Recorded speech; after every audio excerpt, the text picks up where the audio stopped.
Mr. President, dear colleagues, we are at a time fraught with challenges. COVID-19 has kept resurfacing. Global security faces uncertainty. Global economic recovery is fragile and unsteady, and various risks and crises are emerging. The world has entered a new phase of turbulence and transformation. Changes unseen in a century are accelerating. But we are also at a time full of hope. The world continues to move toward multipolarity, economic globalization is deepening, and our societies are becoming increasingly digitalized and culturally diverse. Countries are becoming ever more interconnected and interdependent. Peace and development remain the underlying trend of our times. People's call for progress and cooperation is getting louder. How should we respond to the call of our times and the bright trend of history to build a community with a shared future for mankind? China's answer is firm and clear. First, we must uphold peace and oppose war. President Xi Jinping notes that peace, like air and sunshine, is hardly noticed when we are benefited from it, but none of us can live without it. Peace is crucial for our future, and it underpins common security of all countries. Turbulence and war can only open Pandora's box, and he who instigates a proxy war can easily get himself burned. Pursuing one's own absolute security can only undermine global strategic stability. We must address differences by peaceful means and resolve disputes through dialogue and consultation. Second, we must pursue development and eliminate poverty. Development holds the key to resolving difficult issues and delivering a happy life to our people. We should place development at the center of the international agenda, build international consensus on promoting development and upholding all countries' legitimate right to development. We should, fostering new drivers for global development, forge a global development partnership and see that everyone in every country benefits more from the fruits of development in a more equitable way.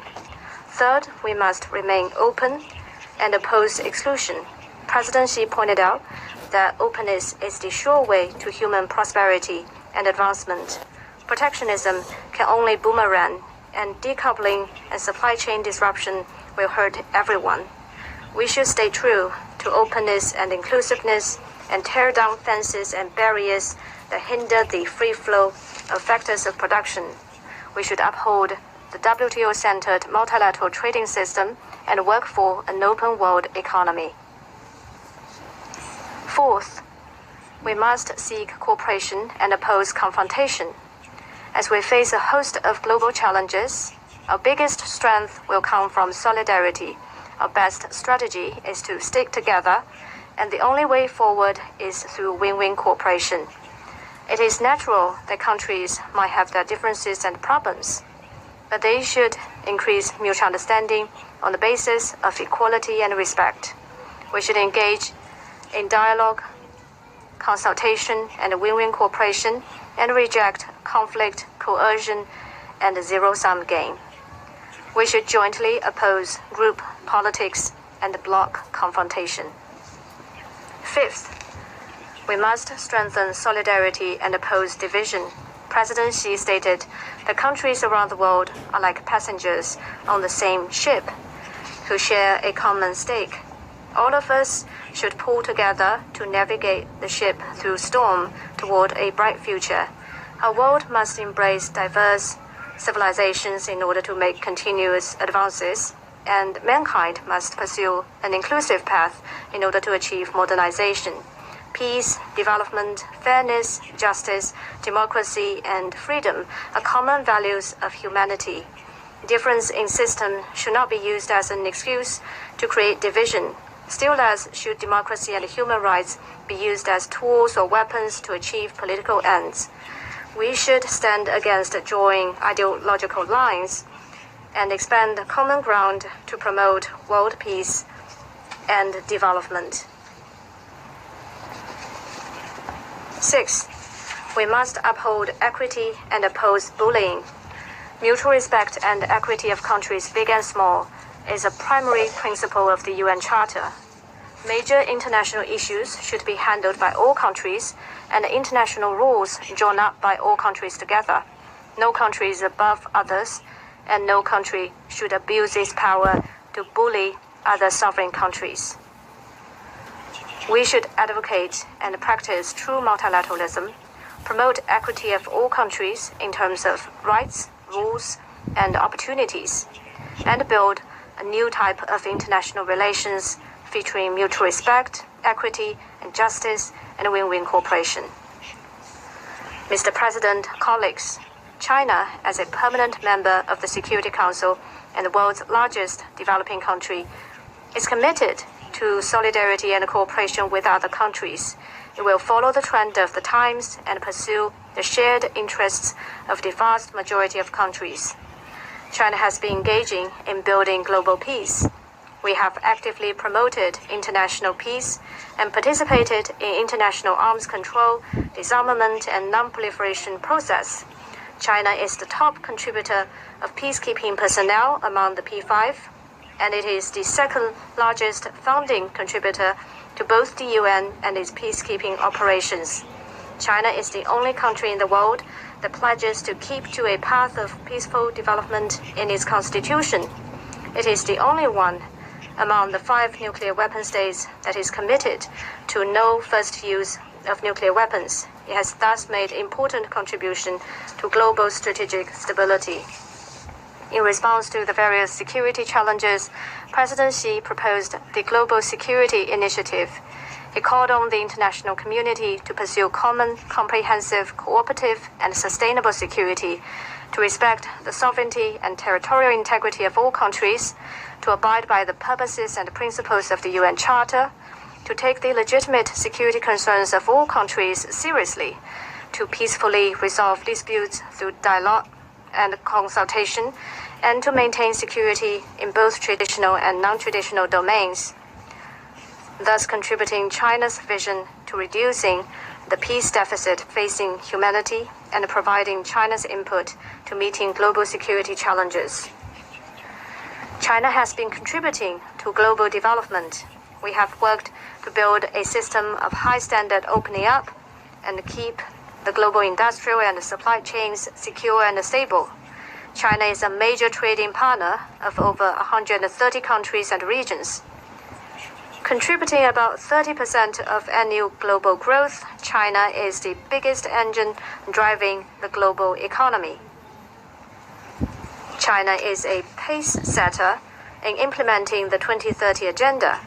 It has met the poverty reduction goal 10 years ahead of schedule and accounts for over 70% of the gains in global poverty reduction. China is also an active participant in global governance and South-South cooperation. It has set up the China UN Peace and Development Trust Fund and the Global Development and South-South Cooperation Fund. It has provided development aid to more than 160 countries in need and extended more debt service payments owed by developing countries than any other G20 member.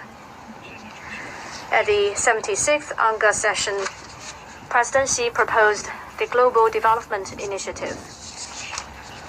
Putting the people front and center, the GDI is a rallying call to refocus global attention on development and build a global community of development.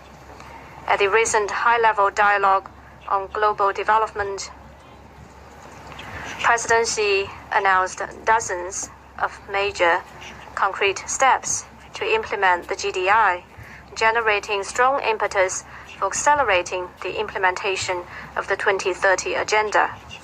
On the margins of this UNGA session, China hosted a ministerial meeting of the Group of Friends of the GDI, building more consensus on pursuing this initiative. As China forges ahead, its fast train of development will continue to drive global growth and deliver more benefits to people of all countries. China has been upholding the international order. We are committed to the purposes and principles of the UN Charter, the UN-centered international system, and the international order based on international law. China has been involved in multilateral affairs in all fields. It is a member of almost all universal intergovernmental organizations and a party to over 600 international conventions. It has concluded more than 27,000 bilateral treaties and fulfilled in good faith its international obligations.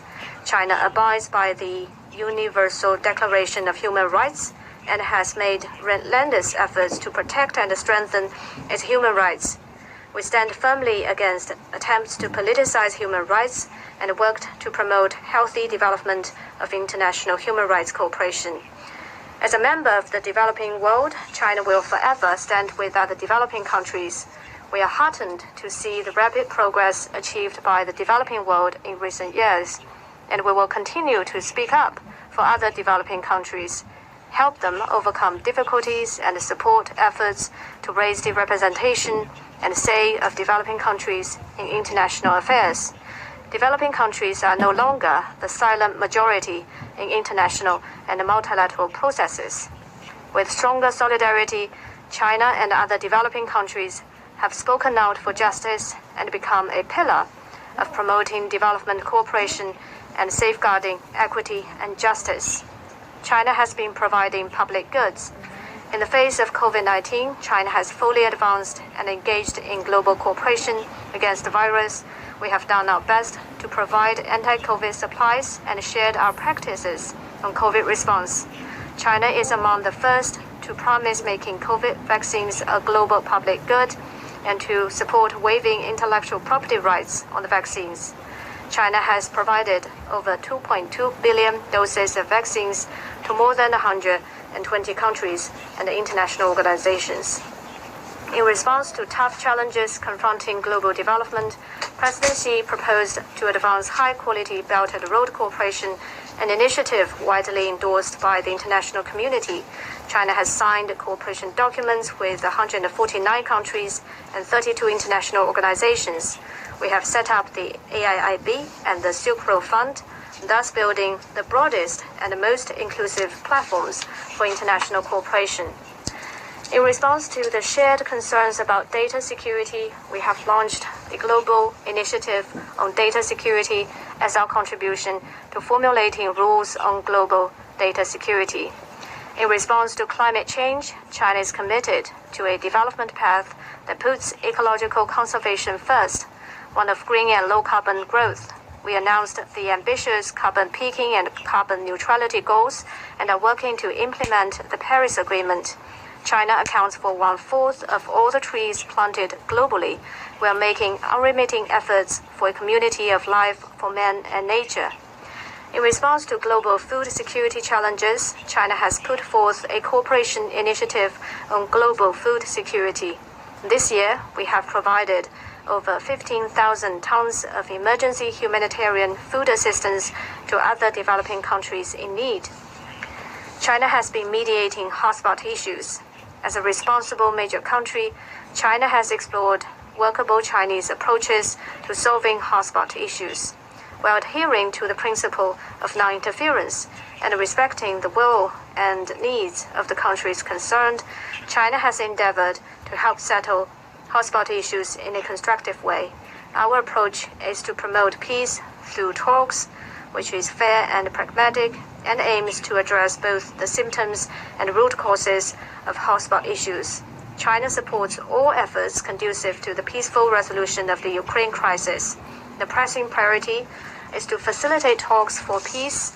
The fundamental solution is to address the legitimate security concerns of all parties and build a balanced, effective, and sustainable security architecture. We call on all parties concerned to keep the crisis from spilling over and protect the legitimate rights and interests of developing countries. The Palestinian question is at the heart of the Middle East issue. Justice is already late, but it must not be absent. The two-state solution is crucial for upholding fairness and justice. China will continue to support the Palestinian people in pursuing their just cause of restoring legitimate national rights. To resolve the Korean nuclear issue, it is important to address its root cause.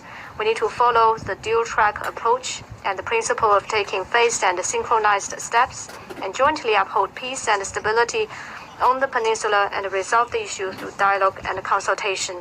Afghanistan is in a critical transition from chaos to order. The right way forward is to put in place an inclusive political framework and adopt moderate policies. The goal should be to resume economic growth and improve people's lives, with fighting terrorism and integrating into the region being the priorities.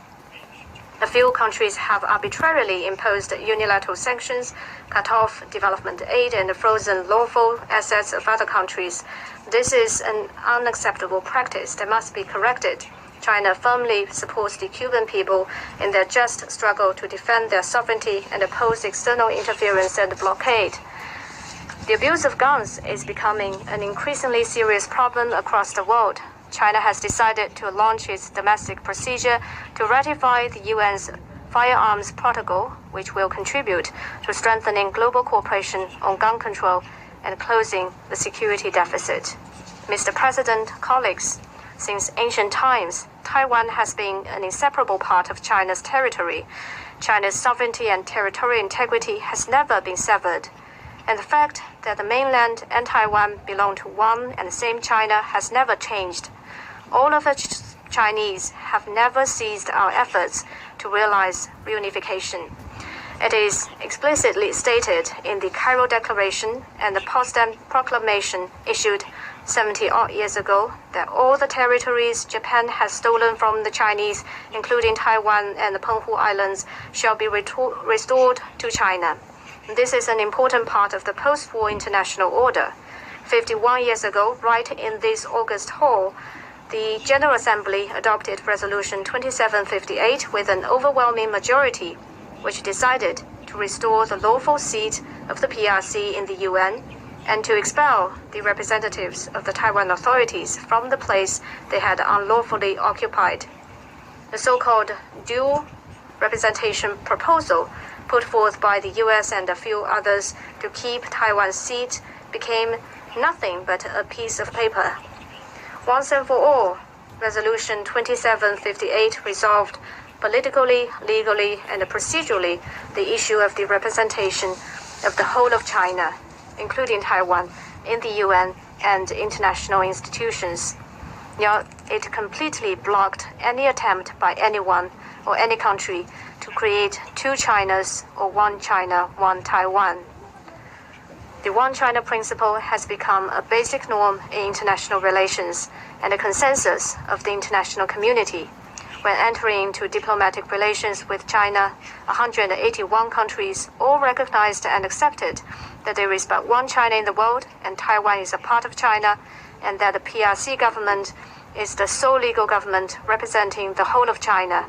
By firmly upholding the One China principle, China is not only upholding its sovereignty and territorial integrity, but also truly safeguarding peace and stability across the Taiwan Strait, the principle of non-interference, a basic norm in international relations that is vital for developing countries. China will continue to work for peaceful reunification with the greatest sincerity and efforts. To realize this goal, we must combat Taiwan independence separatist activities with the firmest resolve and take the most forceful steps to repulse external interference. Only by resolutely forestalling separatist activities can we forge a true foundation for peaceful reunification. Only when China is completely reunified can there be enduring peace across the Taiwan Strait. Any scheme to interfere in China's internal affairs is bound to meet the strong opposition of all Chinese, and any move to obstruct China's reunification is bound to be crushed by the wheels of history. The international community closely follows China's development. Since the 18th CPC National Congress 10 years ago, socialism with Chinese characteristics has entered a new era. In the past decade, China has made historic achievements and transformation in pursuing economic and social development. In this decade, it also realized a historic leap in its relations with the world and made historic contributions to the international community. China is fully implementing a new development philosophy of innovative, coordinated, green, and open development for all, and is pursuing high-quality development and fostering a new development paradigm. With the strong leadership of the CPC, concerted efforts of the 1.4 billion people, the strengths of socialism with Chinese characteristics, a solid foundation underpinning sustained rapid development, and strong confidence in achieving development through its own efforts, China will enjoy sustained and sound development, usher in even brighter prospects, and make more miracles come true. Mr. President, colleagues, with 1/5 of the global population, China's march toward modernization has important, far-reaching significance for the world. The path that China pursues is one of peace and development, not plunder and colonialization. It is a path of win-win cooperation, not zero-sum game, and it is one of harmony between man and nature, not destructive exploitation of resources. We will continue to contribute our input to meeting the challenges facing human development and make our contribution to creating a new form of human advancement. Next month, the CPC will convene its 20th National Congress. This Congress will, in response to the expectation of all the Chinese people, set well-conceived goals and tasks for China's development in the next 5 years and beyond, and draw an overarching plan for China's future development. Having reached a new historical starting point, China will follow the Chinese path to modernization to achieve its national rejuvenation. China will work with other countries to safeguard peace and development, shoulder the responsibility for boosting solidarity and progress, build a community with a shared future for mankind, and embrace an even better world. Thank you all.